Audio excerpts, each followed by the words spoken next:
Nous passons maintenant à l'examen du projet DEV 74 et les vœux numéros 82, 83, 84 et 85. Et la parole est à Monsieur Jan Verhelling pour 5 minutes maximum, s'il vous plaît. Oui, je serai beaucoup plus bref que cela. Pour dire que globalement, je ne peux que saluer l'effort qui est fait par l'exécutif dans le champ de la protection et le bien-être animal. C'est un sujet qui a émergé au début de la mandature, qui a été pris en main par l'exécutif progressivement, avec la mission animaux, les 61 préconisations qui ont été élaborées. Et encore une fois, je veux les saluer, le travail qui a été fait. Cela étant, je ne peux pas m'empêcher quand même de noter que la communication qui nous est faite aujourd'hui, qui annonce un appel à projet pour inviter les parties prenantes, notamment les associations, à sensibiliser les Parisiens au bien-être animal, j'ai plutôt le sentiment que les associations de protection animale vont plus être tentées de vouloir sensibiliser encore un peu plus l'exécutif que les Parisiens. Et j'ai même le sentiment que les Parisiens sont déjà très largement sensibilisés à ces questions. Donc je ne suis pas contre, et nous ne sommes pas contre le projet de communication et la délibération, bien évidemment, mais je ne peux que noter que l'exécutif, alors l'ère du temps est aux conversions, et je ne peux que les saluer, mais je ne peux que noter que l'exécutif, malgré tous ses efforts, reste encore timoré, en tout cas dans l'impression qu'il donne. J'en veux pour exemple la question des cirques. Nous avons travaillé sur cette question ensemble. Encore une fois, je ne suis pas négatif sur cette question-là. Je trouve qu'on a avancé sur le sujet, mais pour autant, il y a un sentiment de prudence de la part de l'exécutif sur ces questions, et j'ai le sentiment que les Parisiens sont bien plus engagés que ne l'est l'exécutif. Et donc, j'invite l'exécutif à être plus offensif et plus en écho à ce qu'aujourd'hui attendent les Parisiens, et par exemple sur les cirques, à accélérer les décisions qui se dessinent, d'arriver à une ville qui soit sans cirque, sans se réfugier derrière l'argument selon lequel le gouvernement doit agir. Le gouvernement, de son côté, a commencé également la réflexion sur cette question parce que, encore une fois, je crois que la population française a beaucoup plus d'exigences que la classe politique aujourd'hui. Je vous remercie. Je vous remercie. La parole est à Monsieur Jacques Boutot pour 5 minutes maximum, s'il vous plaît.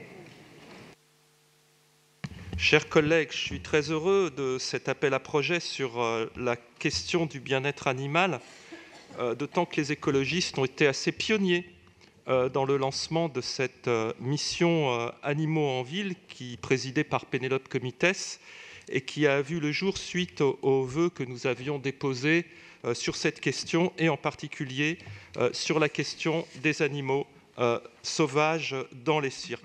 À ce sujet, d'ailleurs, je voudrais dire qu'il est absolument inadmissible que des associatifs reçoivent des menaces de mort suite à leur prise de position sur cette question. Cela est complètement indigne, et je souhaite que l'ensemble du Conseil de Paris condamne les menaces à l'encontre de la présidente de Zoopolis Paris. Le groupe écologiste,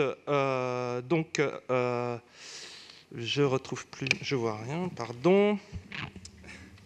Voilà, je disais que le groupe écologiste était très présent au groupe de travail concernant cette mission animaux et sur la question des cirques, et nous aurions souhaité que l'ensemble des groupes du Conseil de Paris soient tout autant assidus que nous à ces réunions qui ont permis des avancées notables sur cette question, insuffisantes mais notables. Quant à la sensibilisation des Parisiennes et des Parisiens au bien-être animal, je suis assez fier, en tant que maire du 2e arrondissement, d'y contribuer depuis un certain nombre de temps en accueillant conférences et débats dans les locaux municipaux avec un public très assidu et des associations qui nous proposent des réflexions de très haute qualité qui contribuent à donner de la visibilité à cette question et à faire progresser la sensibilité des Parisiens à cette question des animaux en ville. D'ailleurs, nos repas végétariens dans les cantines scolaires qui s'inscrivent aussi dans l'idée de ne plus tuer les animaux pour se nourrir, puisque cela est possible, on le sait. Ils contribuent aussi. Autrefois, ils étaient source d'inquiétude pour les parents. Ils font désormais partie intégrante des repas, ces repas végétariens proposés aux enfants. Et les parents en demandent plus que ceux que l'on propose actuellement. Et je crois que c'est donc effectivement, comme le disait il y a un instant mon collègue Yann Verling, les Parisiens sont en ce domaine, semble-t-il, beaucoup plus en avance que la majorité, plutôt l'ensemble des conseillers et conseillères de cet hémicycle.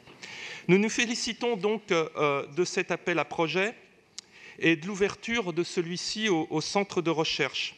Je me souviens de l'époque où rares étaient les universités proposant une chaire dévolue aux études de genre. Désormais, cela est tout à fait ordinaire. Et j'aimerais qu'il puisse en être de même pour la question animale, car écologie, féminisme et respect de la condition animale sont trois modalités étroitement liées, en ce sens qu'elles refusent les rapports de domination, que ce soit d'une espèce ou d'un genre sur un autre. Je nourris l'espoir que cet appel à projet donnera corps à des propositions innovantes, originales et à vertu pédagogique, notamment pour les plus jeunes des Parisiens et des Parisiennes. Notre Assemblée est aujourd'hui extrêmement sensible, semble-t-il, à cette condition animale et on voit apparaître avec un petit peu de retard certains groupes, je pense au groupe LRI qui dépose des vœux, dont certains ont déjà été proposés par notre groupe, mais vaut mieux tard que jamais. Notamment, nous aurions aimé les voir plus intervenir au moment de la constitution de cette mission Animaux en ville et participer plus assidûment à nos groupes de travail. Nous nous félicitons donc que ce groupe s'ouvre enfin à la nécessité de publier les contrôles des établissements commerciaux des animaux. Il en existe encore beaucoup trop à Paris, puisqu'on sait que les animaleries sont le moteur de nombreux trafics. Nous nous réjouissons aussi que ces animaux ne soient donc plus considérés comme de simples marchandises, mais bien des êtres vivants, doués de sensibilité. Les chiens possèdent des vertus thérapeutiques incontestables, et le groupe LRI a raison de nous rappeler l'aide qu'ils apportent au quotidien aux personnes non-voyantes, mais aussi souvent aux SDF qui doivent pouvoir être plus fréquemment accueillis dans les lieux d'urgence avec leur animal. À lire certaines études, les chiens peuvent aussi être dressés à repérer certains cancers et assister un maître ou une maîtresse diabétique. Des activités avec les activités scolaires sont effectivement à encourager, en ce qu'elles développent aussi bien l'empathie des enfants pour l'animal que pour des personnes vulnérables. Nous voterons donc ce vœu, ainsi que celui proposant des rencontres entre les chiens et les personnes âgées et dépendantes.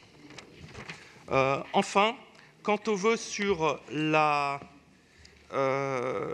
les éducateurs canins, nous le voterons d'autant plus qu'il reprend quasiment mot pour mot l'un vœu que nous avions déjà exprimé lors d'un précédent Conseil de Paris, notamment celui où nous avions débattu de la création de cette commission Animaux en ville. Je vous remercie pour votre attention. Merci. Alors, la parole est à Monsieur Didier Guyot pour 5 minutes, s'il vous plaît, maximum. Madame la maire, mes chers collègues, lors du débat sur la mission animaux, nous avions défendu des vœux en vue de faire avancer la cause animale.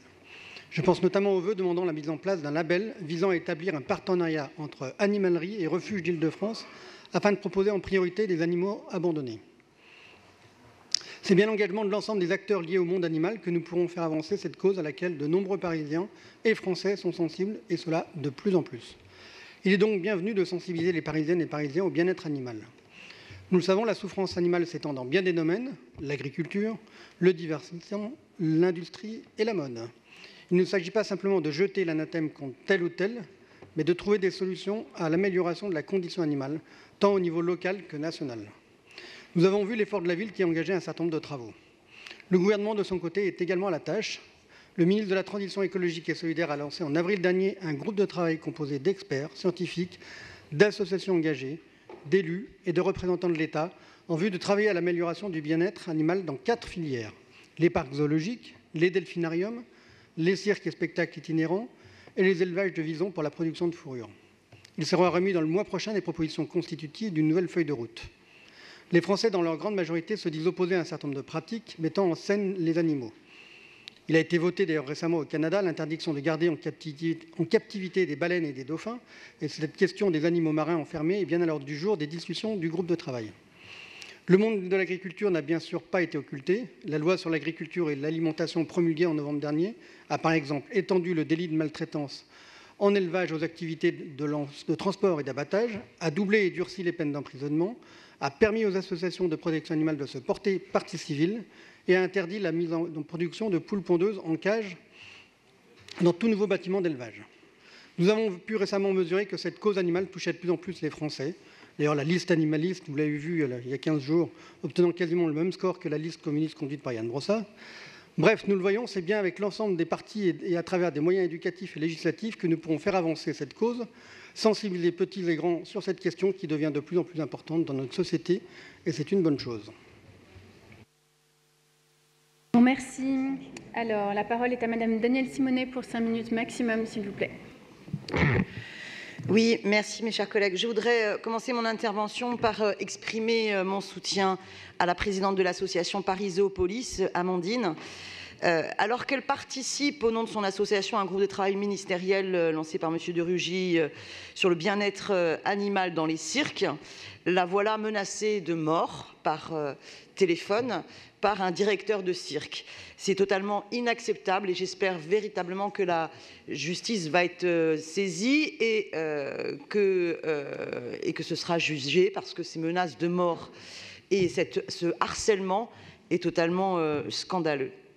Je voudrais dire que, également en profiter, puisque je suis sur Paris Zoopolis, 8 mois après le vote sur le groupe de travail sur la stèle Animaux en guerre, qui avait été un combat aussi très fortement porté par l'association Paris Zoopolis.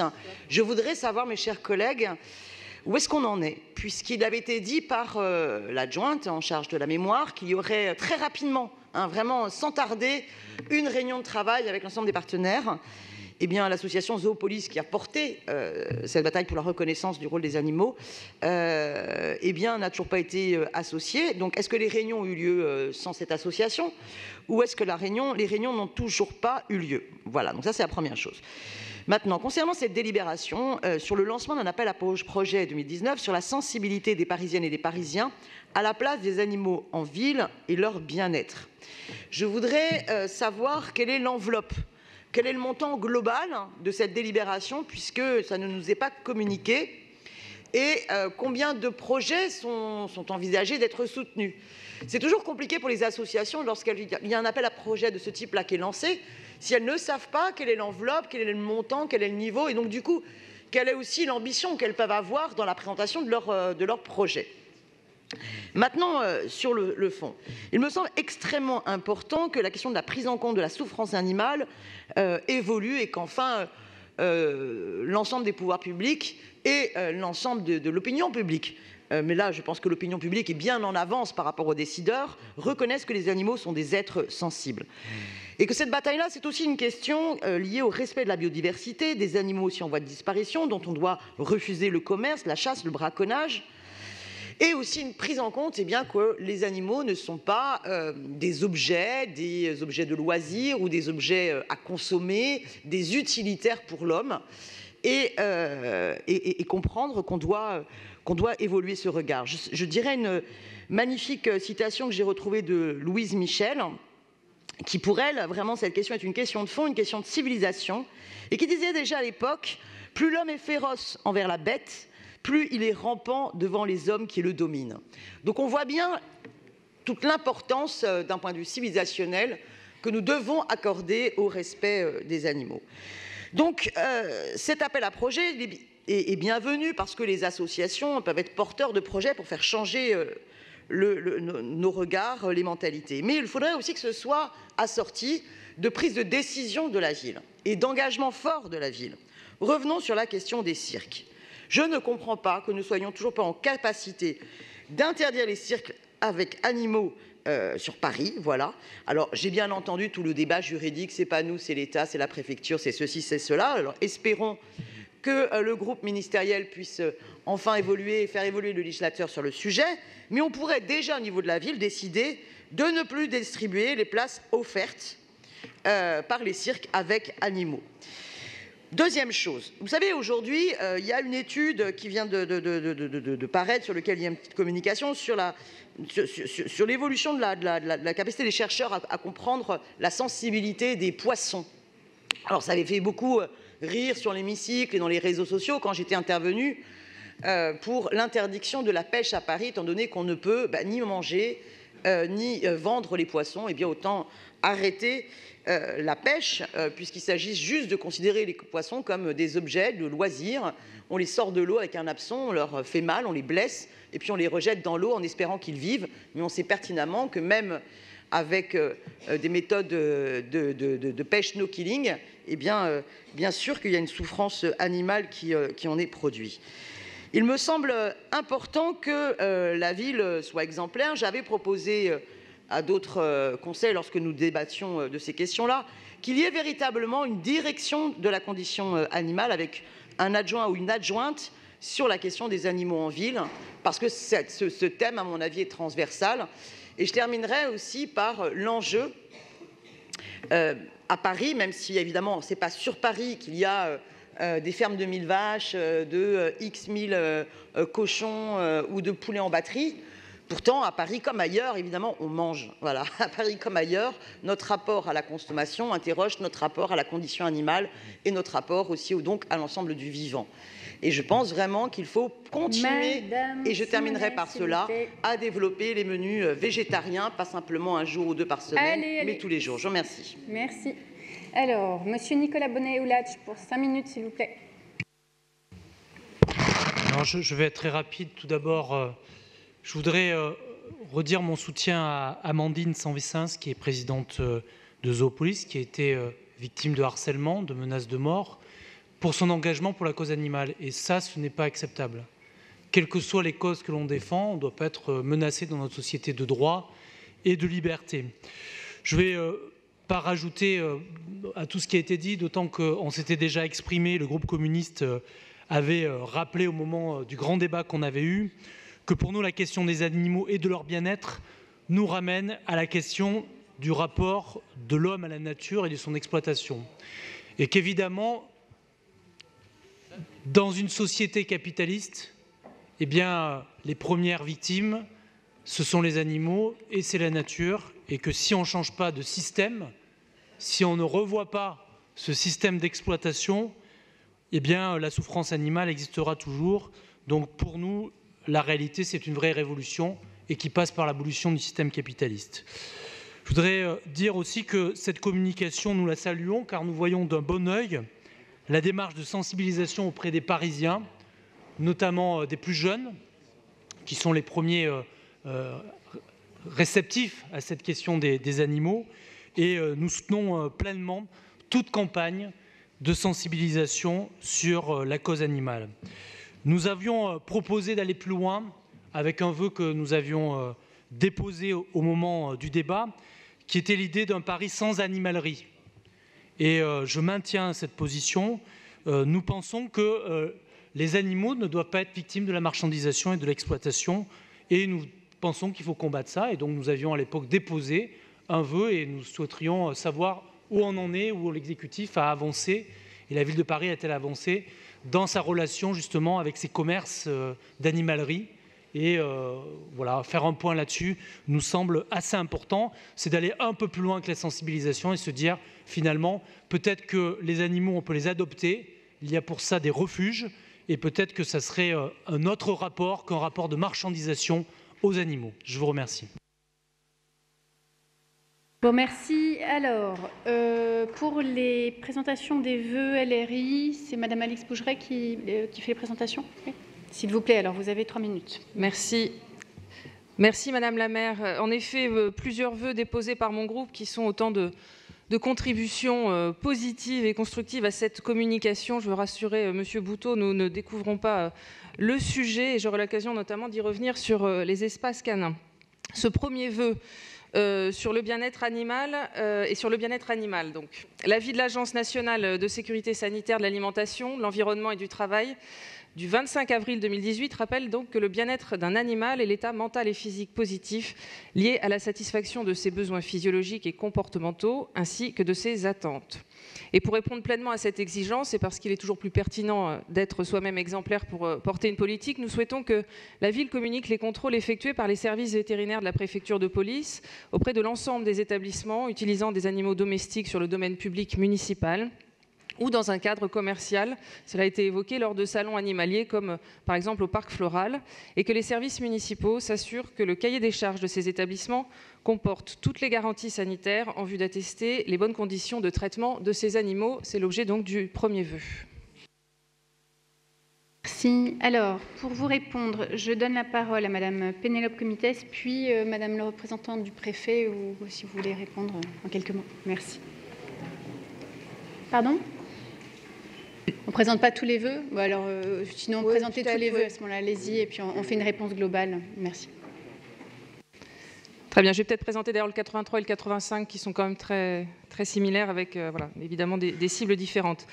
Deux vœux qui portent sur le rôle essentiel que les chiens spécialisés apportent à des personnes grandement fragilisées par la solitude, notamment l'inactivité et parfois le handicap, qu'il soit d'ailleurs visuel ou moteur. On le sait, les chiens guides et d'assistance accomplissent un travail remarquable pour soutenir, accompagner au quotidien des personnes en souffrance morale et physique.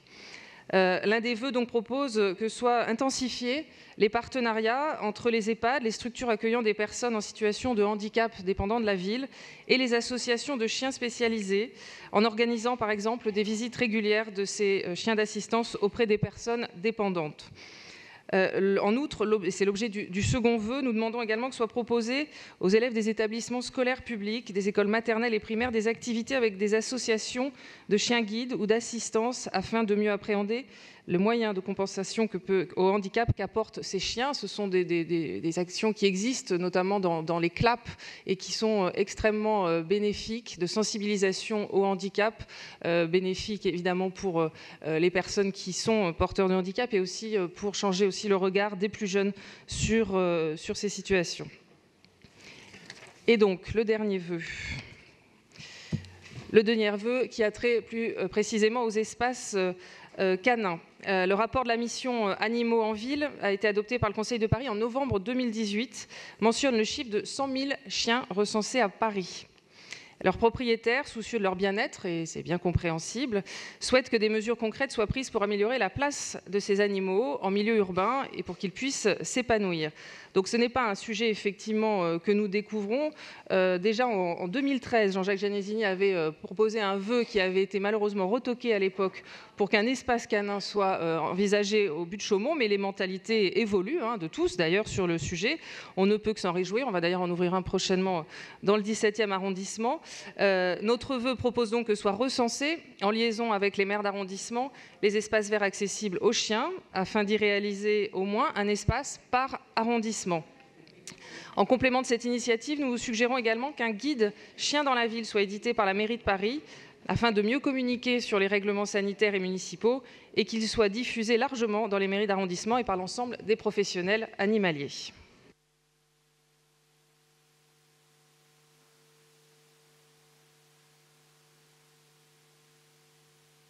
Alors, donc pour vous répondre, je donne la parole à Madame Pénélope Comitès, s'il vous plaît. Merci beaucoup. Donc, merci pour vos interventions. Donc, effectivement, cet appel à projet sur la place et le bien-être des animaux s'inscrit, comme vous l'avez indiqué, dans la mise en œuvre des 61 préconisations du rapport de la mission Animaux en ville. Donc, je précise que nous l'avons voté il y a quand même pas si longtemps et que nous sommes en train de travailler à mettre en place ces préconisations les unes derrière les autres. Voilà Voilà. Donc cet appel à projet va permettre surtout de mettre en lumière les actions et permettre aux acteurs de nous proposer des différents projets. Je dirais simplement, avant de répondre aux vœux, que l'enveloppe qui est dédiée à ces projets n'est pas définie, parce que comme tous les appels à projets politique de la ville ou jardins partagés, nous recevons tous les projets des différents candidats et nous les examinons et après nous vous les présentons. Je rappelle à Madame Simonet qu'il y a une personne dédiée dans la direction des espaces verts et qui travaille sur ce projet. Peut-être un mot quand même sur les cirques, parce que certains ont quand même oublié où nous en étions. Je profite pour remercier ma collègue Olivia qui participe au groupe de travail mis en place par le préfet Le Maire. Nous avions mis en place une discussion avec les cirques. Elle est en train d'aboutir. Je devrais vous présenter soit en juillet, soit au mois de septembre, comme prévu, l'accord que nous avons trouvé avec ces derniers sur Paris. C'est la méthode que nous avions utilisée pour travailler avec eux. Et nous aurons également, je l'annonce, une nouvelle délibération au mois de juin sur la stérilisation des chats et les abris à chats dans Paris. Pour répondre, donc on avance, on met les préconisations en place les unes derrière les autres. Concernant le vœu 82 déposé par le groupe LRI, j'émets un avis qui est relatif à l'action de la préfecture de police sur le bien-être animal. J'émets un avis favorable, puisque bien évidemment il figure dans les préconisations de la mission et nous sommes en cours de calage d'une réunion avec la préfecture pour voir comment nous pouvons diffuser les résultats de ces contrôles. De même, la préconisation 33 du groupe de travail demande effectivement au service de l'État d'effectuer des contrôles réguliers et de nous communiquer les résultats des actions menées. Sur les animaleries, Monsieur Bonnet, nous avions convenu dans la mission animaux de travailler avec les animaleries, donc je vais les réunir en septembre pour travailler avec elles et voir effectivement comment nous pouvons avancer. Mais je suis d'accord avec vous, il faut que nous fassions la promotion des refuges également. Concernant le vœu 83 déposé par le groupe LRI, relatif à la mise en place de rencontres avec les personnes âgées dépendantes ou en situation de handicap avec les chiens, j'émets bien évidemment un avis favorable, et ce en lien avec mes collègues Gala Bridier et Nicolas Nordman. Il y a un certain nombre de partenariats qui existent déjà, notamment dans le centre d'accueil de jour Les Balkans dans le 20e ou à l'EHPAD Anselme Payen dans le 15e, mais il faut que nous renforcions ces activités de rencontres. Concernant votre vœu 84 du groupe Les Républicains relatif au parc canin, je vous propose de le retirer pour deux raisons. Nous sommes en train de travailler à la sortie d'un guide de l'animal en ville. Il est en cours d'élaboration puisqu'il correspond à une préconisation du rapport, et nous nous sommes engagés effectivement à travers une préconisation à aménager au moins 25 espaces canins. Il y en a 10 qui sont déjà ouverts, 3 en cours de réalisation, et j'ai écrit au mois de mai aux maires d'arrondissement qui n'en ont pas, de manière à ce qu'ils me fassent remonter des localisations pour développer ces espaces canins, de même que nous allons mettre en place dans les 2 bois parisiens 2 surfaces de 1 hectare chacune avec des jeux agility pour que les chiens puissent s'ébattre en liberté. Et concernant votre dernier vœu, qui est le vœu 85 relatif à la sensibilisation des publics scolaires à l'action des chiens guides et d'assistance, j'émets un avis favorable parce qu'il s'inscrit vraiment dans l'objectif 4 de notre stratégie sensibiliser la place des animaux en ville.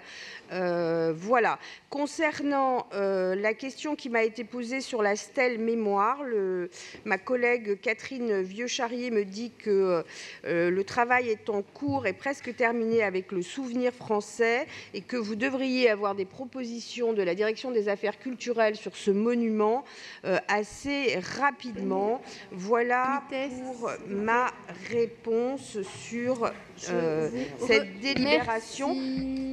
Je vous Alors, en prie, Madame mais la il y avait représentante- plein de vœux, Madame Polski. Oui, mais d'ailleurs, je vous ai laissé plus de temps.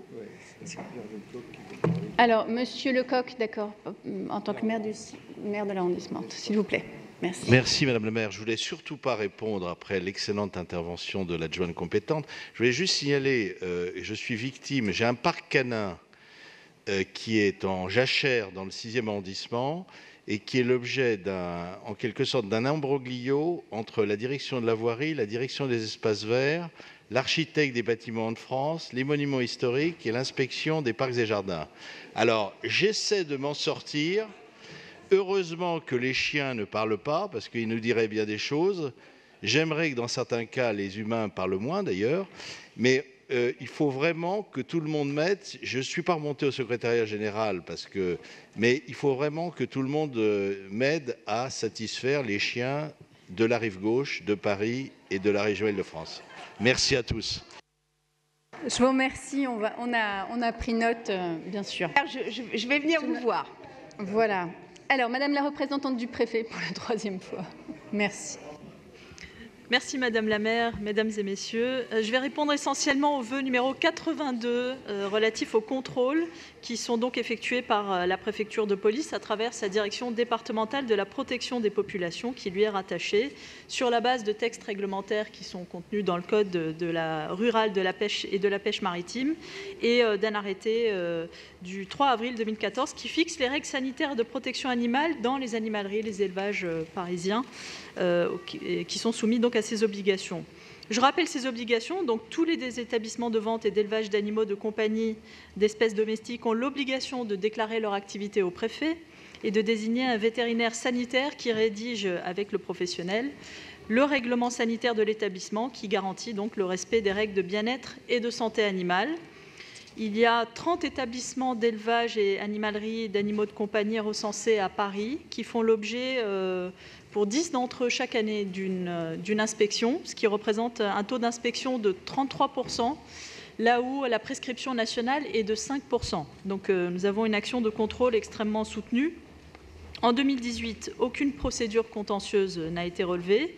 Il y a eu 2 avertissements et 2 mises en demeure qui ont été notifiées avec un recontrôle systématique à la fin du délai prescrit au moment de la mise en demeure pour s'assurer que toutes les préconisations de la préfecture ont été bien prises en compte, ce qui a été le cas.